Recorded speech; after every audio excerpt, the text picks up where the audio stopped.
Welcome to the Nick Blevins Family Ministry Podcast. Our goal is to help you maximize your church's potential. You'll hear from top leaders in children's, student, and family ministry about the principles and practices they use. Now here's your host, Nick Blevins. What's up, everybody? Welcome to episode 196 of the podcast. In this episode, we have Scott Magdalein back on the podcast again. Scott was on the podcast a few years back, and we talked all about TrainedUp, this online platform for training volunteers that Scott created and his company created for churches to use to train volunteers online, which, I mean, gosh, that is really helpful now, obviously, and has been helpful the last few months. It was something that I was excited about because I wanted to develop kind of a comprehensive training solution for our volunteers that wasn't just one thing. It wasn't just events you show up for. It wasn't just onboarding. It wasn't just online. It actually would be a mix of all those things, and I wanted to see online included in there. So we use TrainedUp in our church. We do use it for some onboarding training. We use it for small group leader training. It's a great solution for that. And then Scott renamed, the company into ServeHQ because they're creating other software tools for churches. And the other one that they created is called HuddleUp, and they've been sponsoring this podcast the last couple of months about the HuddleUp tool. So TrainedUp is about training volunteers. HuddleUp is about communicating with volunteers. So think about all the ways you communicate with your volunteers through email and chat, or if you use a Slack channel or some kind of other tool like that. HuddleUp can bring all that together into one safe and secure platform. So there's accountability, which of course we need as much as we can get in the church. And there's apps. So, on the receiving end, somebody can decide to receive that communication via email, via text, using the app.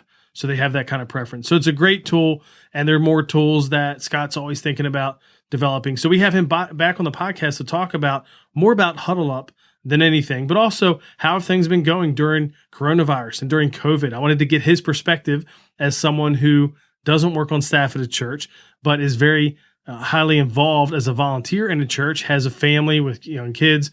And, what has this been like for them? Leading their kids at home, interacting with their church's content online. And so it's a great conversation as we talk about both of those things. If you do want to find out more about ServeHQ, you can go to nickblevins.com/ServeHQ. And as usual, you can get the show notes at nickblevins.com/episode 196. Let's go ahead now and jump into my conversation with Scott Magdalein about HuddleUp. Well, it's good to have Scott Magdalein on the podcast again. Welcome back, Scott. Thanks for having me, Nick. You bet. How are you doing? We're recording in this season of COVID-19 and coronavirus and, stay at home and all that. How are you doing in this season? We're doing great. Just a little bored, but mostly good. We're all healthy.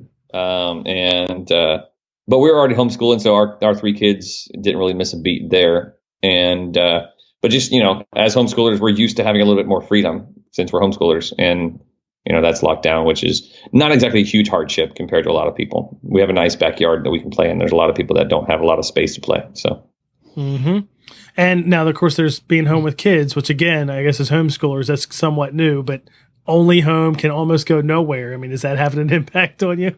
Yeah, that's like the kids get stir crazy because we normally have like a routine of going to the gym, going to the beach, going to the park, going to Chick-fil-A, as a rotation throughout the week. And don't have all that, but that's okay. I usually work from a coffee shop most days, and having to get used to working from home like all day instead of just half the day. But again, small hardships compared to a lot of people. I still have a job, still have an income. So. Yeah, which is a great thing. Yeah, my wife and I balance. She works for a homeschool curriculum company, so she's worked from home anyway. We both have plenty of meetings, so we're always, every night, we have the same conversation. What's your schedule look like tomorrow? Okay, when are you meeting? How are we going to balance that one? We had one this morning where we're both on at the same time, and I joke it's Lord of the Flies, with the kids. There's, our youngest is 18 months too, so it's not exactly like, we could just let her go for a while. So you get the interruptions. It's funny. In fact, this morning, my wife was on a call in here in the room I'm sitting in, and our youngest came in and got my whiteboard markers out of the board and drew on the wall and on the bookshelves. And my wife couldn't really do anything about it because she had to be focused on the video call. So she sees her doing these things. It's like, oh, well, that's life, right? What are you going to do? How about, we're going to talk about a bunch of stuff, but I wanted to ask too, just about your church. As someone, you have been on the podcast before. We talked about TrainedUp, the product that you create for churches that helps them do online training. And then you put that under this banner of ServeHQ, and we're going to talk more about that. But I also just want to hear, as someone who isn't working full-time on staff in a church right now, what is it like at your church as someone who is an attender and a volunteer there? Just give us that perspective. Yeah, so I am a linchpin volunteer as the kid in the kids ministry, teaching kindergarten every other week. So maybe not quite linchpin, but I've gone from full-time executive pastor to every other week children's ministry volunteer. And could be an upgrade. Could be an upgrade in the eyes of many on this podcast, yeah. Just so you know. Yeah. Worship pastor and greeter director, and then just greeter and just set up and break down. We're a portable church still. So my experience so far has been, I haven't served in church in like 6 or 7 weeks. So that's interesting. Yeah. Miss my kindergarten kids, getting to see them and teach them the Bible. They're, that age is so much fun to teach new things like how many fingers and toes did Goliath have? Yeah. The important things, yeah, from the Bible, yeah. And also get to see them like really grasp things like God loves you and sin is bad, but God loves you anyway, kind of stuff. It's really just fun to be with them. And plus, of course, my kids are that age, and so it's fun to hang out with my own kids. But my experience in COVID season as part of a church has been pretty chill. Like, we have a live stream on Sunday morning. It's on Facebook Live. It's all pre-recorded. They do a pretty good job of recording and editing that, making it a nice experience. They've got volunteers on the Facebook Live chat that are interacting with people throughout the service. We have our children's ministry director is Kristen. She's doing a great job of keeping us in the loop and she does Zoom calls with the kids, with groups of kids. So we're a pretty small church of about 250 and I guess 60 or 70 kids in the preschool and elementary. And she does small group Zoom calls, and they play games. She does a little devotional, but mostly they play games and chat and be silly together and miss their church friends. But she does that a couple of times a week for different grades, different age grades. Other than that, we have some simple content that she shares that we can do with our kids at home for discipleship stuff. And that's it. As far as I'm sure there's other stuff going on, but it's from a volunteer perspective, that's all I see. Yeah. So. I got to ask this because I'm part of it, working on staff at the church, helping create the experience. But then I got 3 kids too. What's it like leading your kids in some of that at home? I know, like this past Sunday, I felt like was the first time that I felt like I barely got to really listen to the message because our kids were, going crazy during it. And there's like, I got to go back and re-listen because, it's just different. And we've had probably some different experiences even leading them through it. Like, what's it been like that? What's it been for you? Well, I don't know if this is the best. I may not be setting a good precedent for my kids and their expectations of church, but we have a 2-year-old, a 6-year-old, and an 8-year-old, and the 2-year-old watches something, like does her own thing on Sunday mornings. So she watches like something on YouTube Kids, completely not Christian. She just be quiet, stay over there, be quiet. And the 6 and 8-year-old have to sit and participate in the whole service. Sit quietly on the couch and participate in the whole service. And afterward, I quiz them on what the preacher said, and maybe about a little bit about the songs. But I quiz them. If they do well in the quiz, they get money. Oh, okay. Straight hard cash. Hard cash. Yeah, $1 at a time. So it's not like big money. But when you're 6, like a buck. It's like that's gonna be a hard transition back into children's ministry. What's your children's pastor's name again? She'd be like, "Excuse me, where's my $3?" She's like, she gets it right. Can I have $1? No, kid. Magdalein, Scott, what are you doing with your kids over here? What are you talking about? Do you pay your kids to come to church? Well, maybe. So they're to participate. They're supposed to watch in the service. See, that's an interesting perspective too. See, our kids, because we're watching it, they do pick up on it. I know a few weeks ago they were asking me questions about Lazarus because they were listening to that, and so which is kind of cool. But we're not expecting them to be part of that, and I wouldn't say we're even planning, in a sense, the service, because we have separate content for them. But then what that means though is we're leading them through that too. So, I work on staff at a church, so my Sunday mornings were always long. But now it's funny because we can't watch the service. We were also spending another hour, leading them through their content. And I'm not a great small group leader, at all. Never have been. But so you in your church, you're hoping, or at least you're hoping, your kids will be part of that with you, watching the service.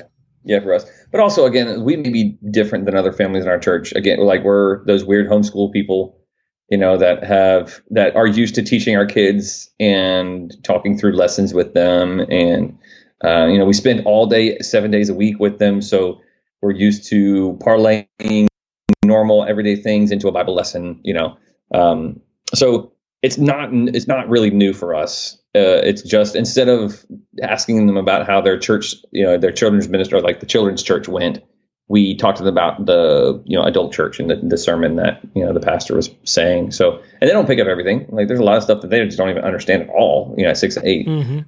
Like this past Sunday, he's preaching on patience and suffering from James 5. And it was good. They don't have a whole lot of suffering in their life at 6 and 8, but they certainly have a whole lot of frustration and things aren't going their way. So we can, afterward, we can talk about, like, you may not experience famine as a 6 and 8 year old, but you certainly experience having to eat your vegetables. And so that's a frustrating. How can you have patience in that time of hardship? Yeah. Your vegetables. So, we're probably different than a typical family with kids in school and having to make massive adjustments. This has not been a big adjustment for us. Yeah.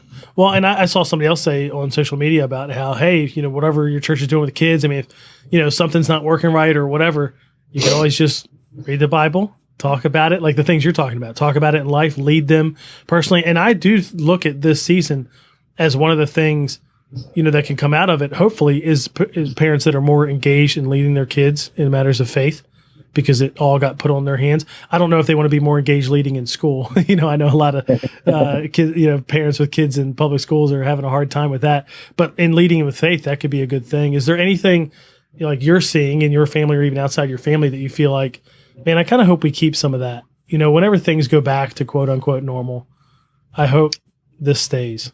Well, we are homeschoolers, and so I'm a big believer in homeschool, not as like the only option, but as a great option for families that are able to do it.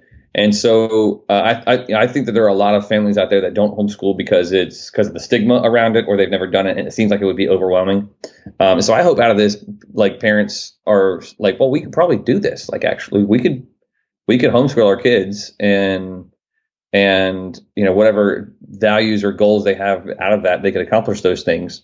Because they were forced to in a forced trial of homeschool for a season. I think that would be great. I think more kids spending more time with their parents, getting more time around the values that their families have, that like the values of their families, and less values sort of forced upon them from some other external system. I think that's great. I don't want to get too preachy about it, but I think more people will homeschool. There will be a general uptick in homeschooling after this. Yeah, I could see that. And even now, more time with your kids already. Again, I'm sure a lot of parents are like, can I get a break though? Can I get a break when they're not sleeping? That I'm sure that's what they want now. But I know one thing that I enjoy, even though there are other frustrations and the challenges, is we do have more time together. Like, it's awesome how much time we get to spend together. My kids' expectation of how much time we should be able to play every day is massive right now, because we're just always around. They're not going to school. I'm not going out to work, even though we're working, which is a hard tension to manage because, my wife and I are like, we are still working. Okay. Like, so, there is a little more time, but there's not like, 8 more hours a day or something in there. But I do love having more time. And that's something I hope for sure sticks around. Yeah, like the families that we know that are having to like homeschool through the public school system, essentially like the whatever the system is that they use, we don't know exactly, but like the online Microsoft Teams mixture of like Epic app and Microsoft Teams and all this stuff. Like the general consensus is the schooling part of it is difficult, mostly because of the setup was kind of put together really fast in a hurry, and it's not super smooth. But they are enjoying for the most part the more time with their kids. I mean, like, they're getting more of that quality time that is exhausting, but like the best kind of exhausting. Like a really refreshing workout is exhausting, but it was good, and you feel good afterward. So spending more time with your kids makes you tired but full at the same time. Mm-hmm. And a lot of people are experiencing that. So yeah, I'm seeing that too. And one thing I want to ask you about, because with ServeHQ, you're helping a number of churches. I don't even know how many, hundreds, thousands. I'm not really sure. You're helping a lot of churches. So you get to What's that? Millions? Millions. Millions of churches, more than exist in the world. Yeah.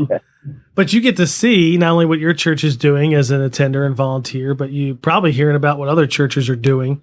And maybe even there's some communication there because they're using some of your tools, and maybe it's just through relationships. Is there anything else you see that churches are doing in this season that you like, that you feel like, oh, that's good, I hope more churches are doing that?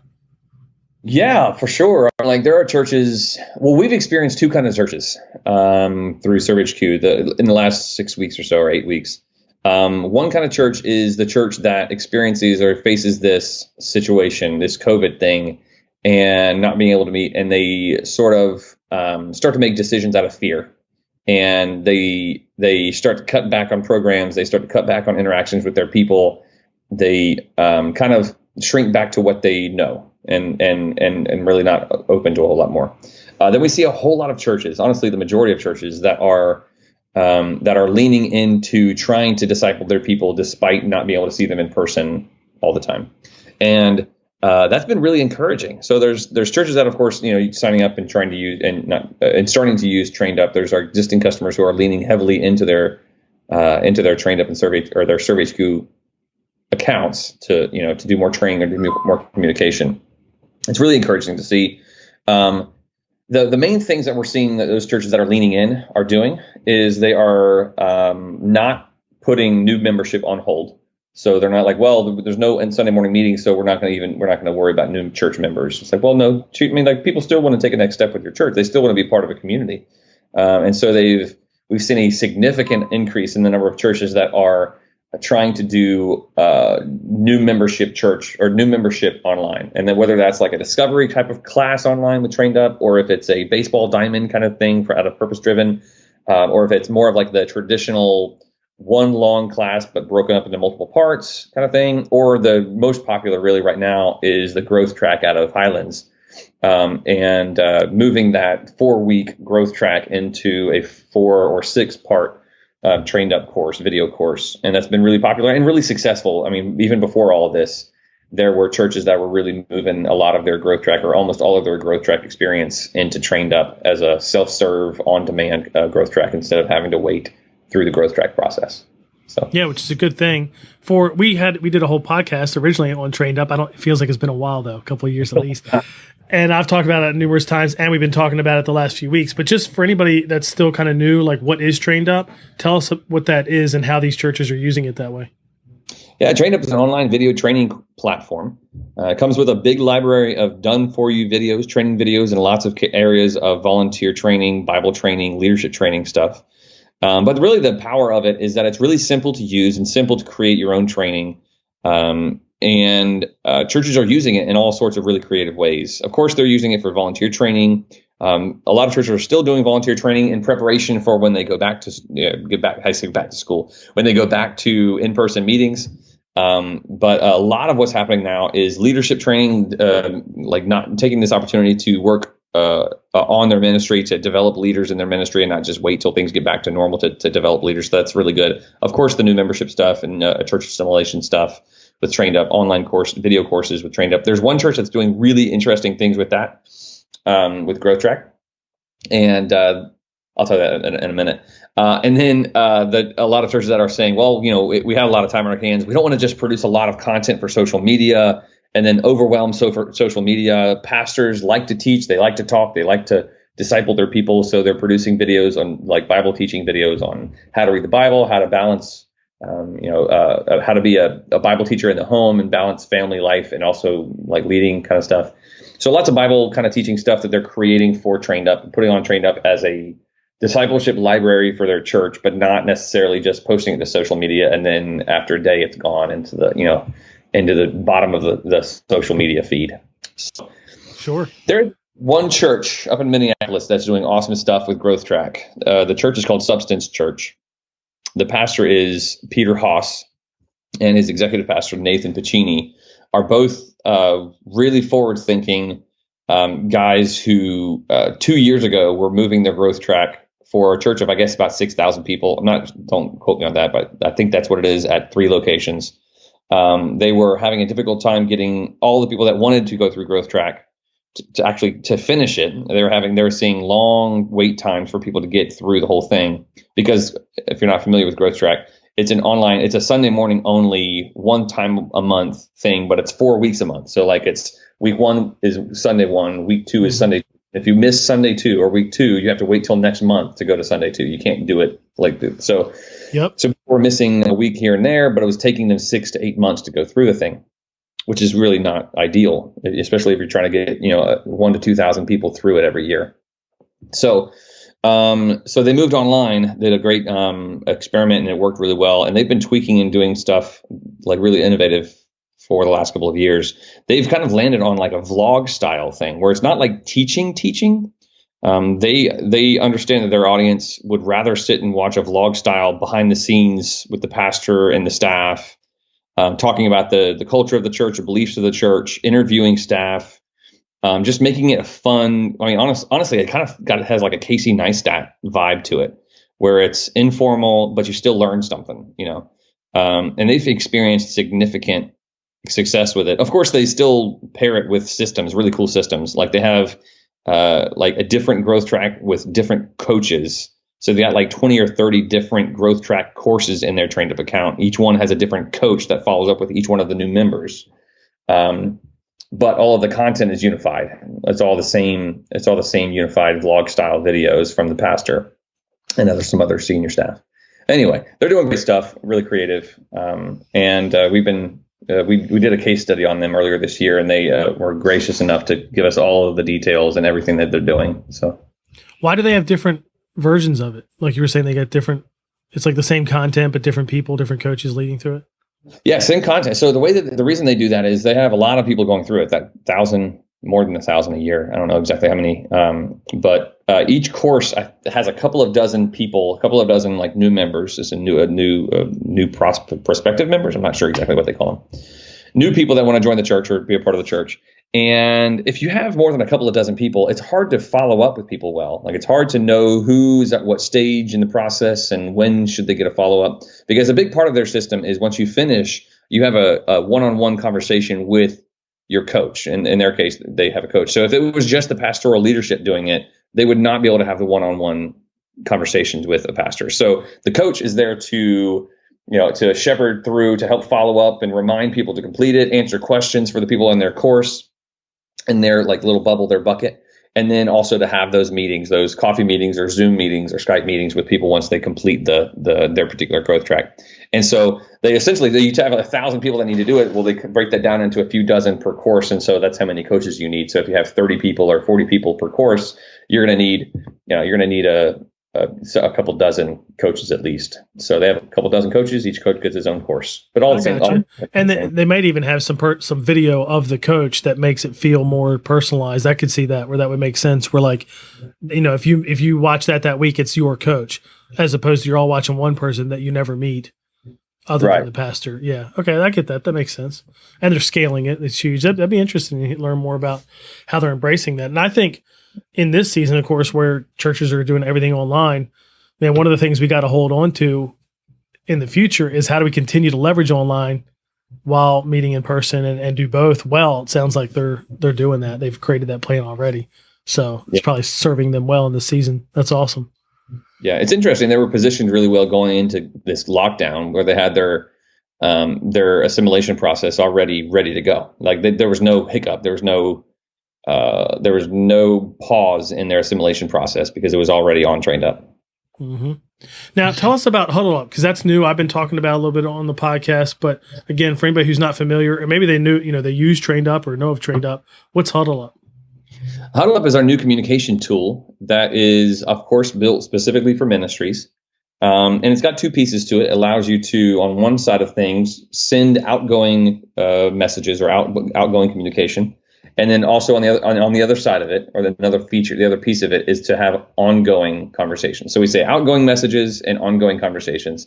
The outgoing stuff lets you send, we're a video company, so lets you send video messages by email or by text message. And so to lots of people. So if you got 100 people in a ministry and you'd like to send them a little video update, our tool makes it really easy to record from your webcam, choose just the right people, and send a message by text message. send a video message by text message to all of your leaders or all of the parents in your ministry. My children's ministry director, she uses it to send a weekly video devotional with a kind of a ministry update. She was doing that before the COVID thing happened. So when she wasn't able to see us on Sunday mornings anymore, she just said more in the weekly video update. And there was no hiccup for her. She just kind of kept going with HuddleUp. But it makes it it's a way for leaders to be able to communicate more personally through video with their people. And then delivered by email and text message. There's some more features to that, but that's the simple explanation of it. Yeah, well, and it makes me think too, like I know some of our ministry leaders have been doing more in terms of video and personal devotionals and just leading their volunteers that way. And they've been doing it through social media, which is great. But it's like you said, it goes away pretty fast. Not everybody sees it. And I could see where it'd be easy to continue this, because that's something I think that they want it to continue again, even if things get back to normal. They don't want to lose all this thing. Now, part of it is they've had more time, so they could lean in here, but there's still some stuff they could do, and that'd be a great way to communicate it too. I know the accountability is a big part of it. I remember even before you released HuddleUp, and it was like there was information about it on your site, I remember reading and thinking, oh, that's a good idea, because that's an area we struggle with in churches, where communication and what kind of accountability is there in the communication, certainly in the kids and student world, really in the student world, where you've got leaders that might be on social media or calling or texting with students and stuff like that. So talk about the accountability part of it. Yeah, so that's that was one of the original, like the biggest impetuses to build the thing was that we felt like there were no tools out there that protected churches and protected people who were vulnerable, whether it's kids or women or anyone else that might receive a message that they didn't want. So HuddleUp makes, number one, the HuddleUp outgoing messages. You can empower group leaders or other adult leaders to communicate with their groups or their ministry teams without giving them full carte blanche to communicate with everyone. And within that, the leaders still are able to monitor everything. So you could say, like, give a small group leader the ability to send a group text message to all of their group, but that's inside of HuddleUp and it's monitored by the pastoral leadership. The other side of this whole thing is chats, HuddleUp chats. And so it's just a normal chat tool like GroupMe or WhatsApp or Slack, something like that. So you can do group chat, one-on-one chat. But the difference is the entire thing is accountable. All messages are saved and all messages are searchable and viewable by the pastoral staff or whoever the account admins are. So that way you can have adults that can have chat covered like group chats with students. You can have co-ed groups that can have group chats together. You can have a man and a woman that aren't married have a chat with one another and feel like they can still have a chat without feeling like it's gross or like it's inappropriate. It's all in a safe space. Similar to like how you might all be in a church office and have a door closed, but there's a window on the door. So like it's a private conversation, a direct conversation, but there's still visibility. You can see what's going on. You can see that it's that things are above board. So yeah, which is key. Like open office sort of feel where everything is accountable and safe to a digital space. Now it has, like my experience with it too, is it has history where when there's like communications that are pushed out, can the people receiving them go even see something that was from 3 days ago? Yeah, absolutely. That's one of the it's one of the interesting things about it, of course. So when you push out a text, it goes out to everybody, but it also is saved on the page that it's sent from. And so the person who received it can always go back to that page and view it. Sort of like creating a blog post that gets delivered by text message, but the blog post still exists on the internet and you can always go back and look at it. The other interesting thing about it is, let's say you create a message and you send it out to 100 people, and the details of the event change. Like maybe you announce that we are going to start having small groups in person again starting next week, and then the mayor says, "Oh wait, hold on, we're going to still do social distancing for another month." And it's like, well, crap. We like 100 people expecting to go to group meetings that week. Our system lets you update the message that was sent so that the actual content of the message changes. And so when people come to look at it again, the actual content of the actual content is different and up to date versus an email that goes out. And once it's in people's email inboxes, it's there and that's written in stone, right? Like you send an email and it's done. But with a HuddleUp post, you can change things on the fly as well. Yeah, and I mean, obviously it's different now when churches aren't meeting, but I love the idea of you send a communication on Wednesday. If you huddle up your volunteers physically in person before the service or whatever it is on the weekend, you can go back to the same thing that you sent, because it's there in the history if you need to do that. And then my favorite thing probably is that it's an app. So talk about how that works for them and for the leaders in terms of the app and the website and the two working together. Yeah, so our app is designed specifically for HuddleUp, and it's an optional app, which is kind of a unique kind of thing. So in our system, everything is defaulted to email or text message as far as notifications. But if you want to be able to have push notifications on your phone, where it's like a native push notification, it's not a text message, it's not an email, it's like that little bling of an app. You can download our app, and it'll include push notifications, and of course the full chat experience and post message experience inside of the app. But it's not necessary. So a lot of churches, we have an app that people don't download. Some people download and love it, so we have to keep on paying for it. But some people, most people, don't download it because they're not going to go to the app store and download it. And so we made ours optional, in that the people who like apps and like that app experience can download the app and use the app in a native experience. And all the people who just are resistant to downloading apps don't have to, and they can still stay in the loop via email or text notifications. So it's sort of like this hybrid experience of everybody gets the experience that they want versus forcing everybody into one experience.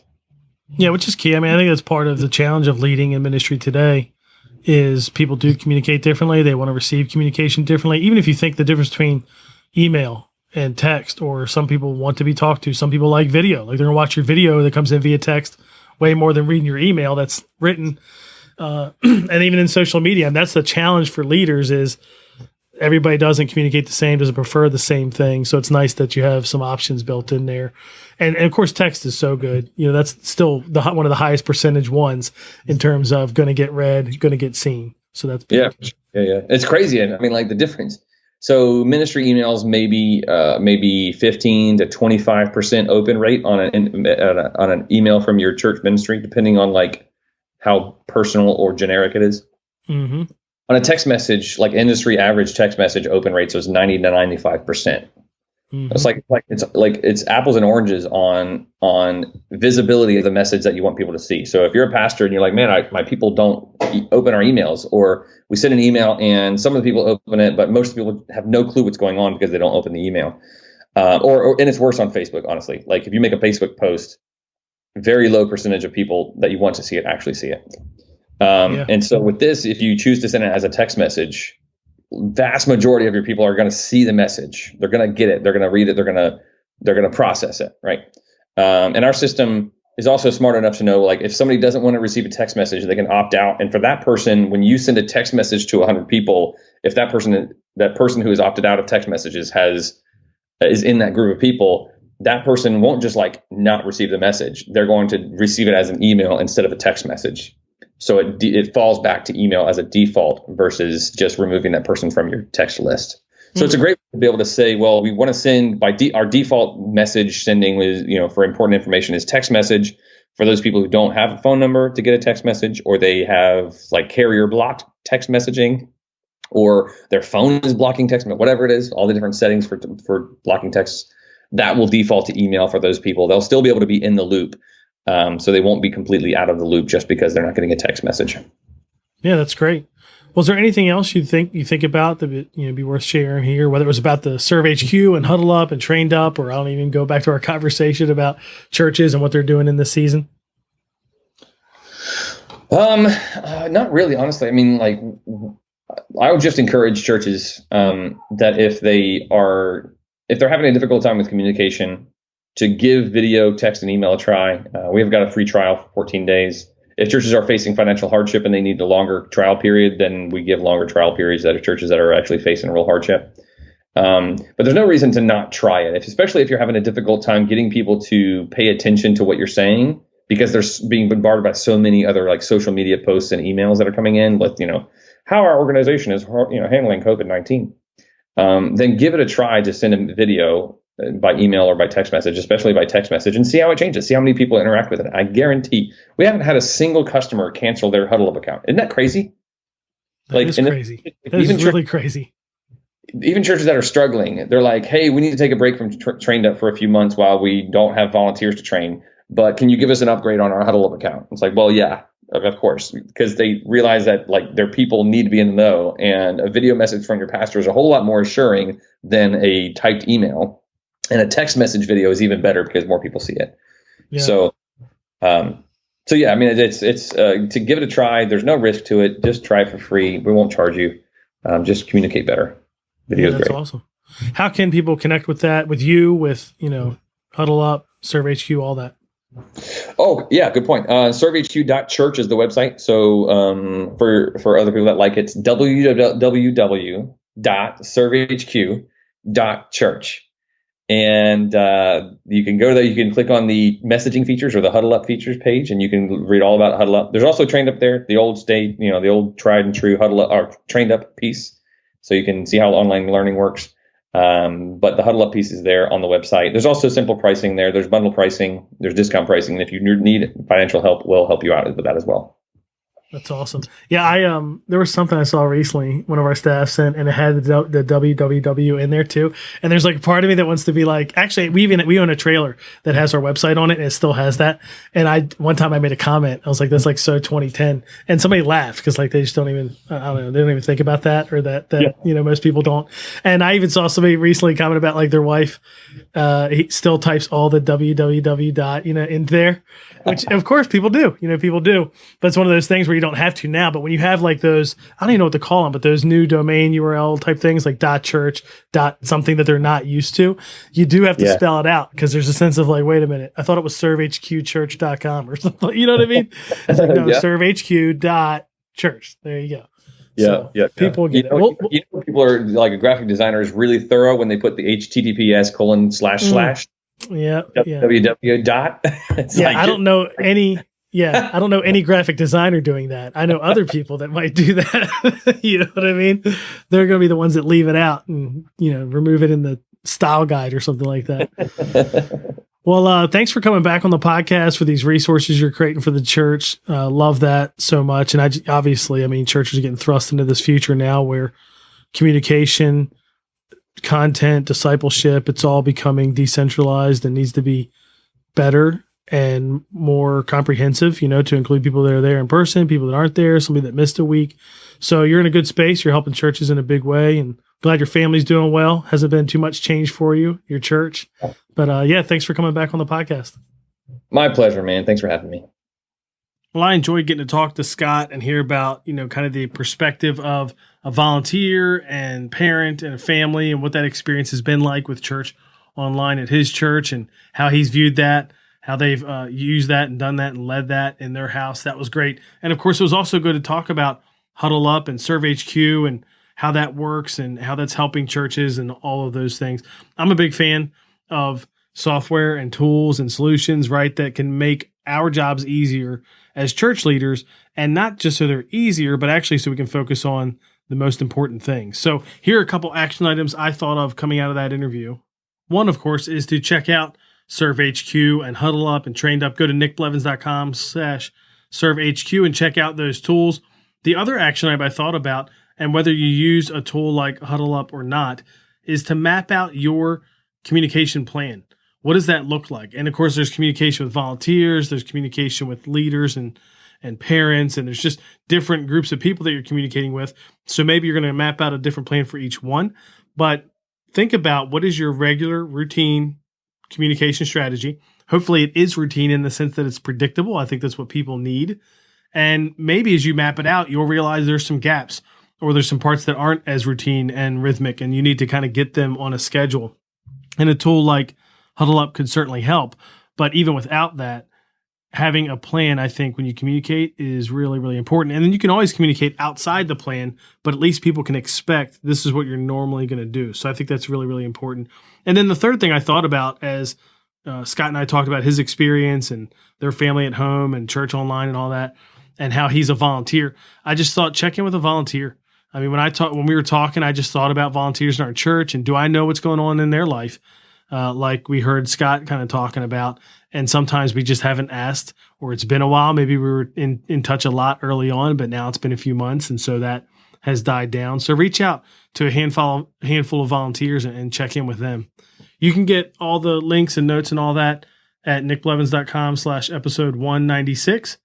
But that's it for this week. I hope it was helpful. Hope you check out the ServeHQ tools. They really are a great solution for churches for sure. And fortunately, I don't know if your church is in this boat, but a lot of churches through surveys and conversations that I'm having, you can tell they're saying that giving and the finances have not been hit as hard as people thought. In fact, many of them, many churches I know have stayed the same or even seen a slight increase in giving, which is great, of course. And so this could be something that you could afford as your church is thinking about gathering in person again, or even if you're not thinking about gathering in person again, communication obviously matters a lot. So check that out.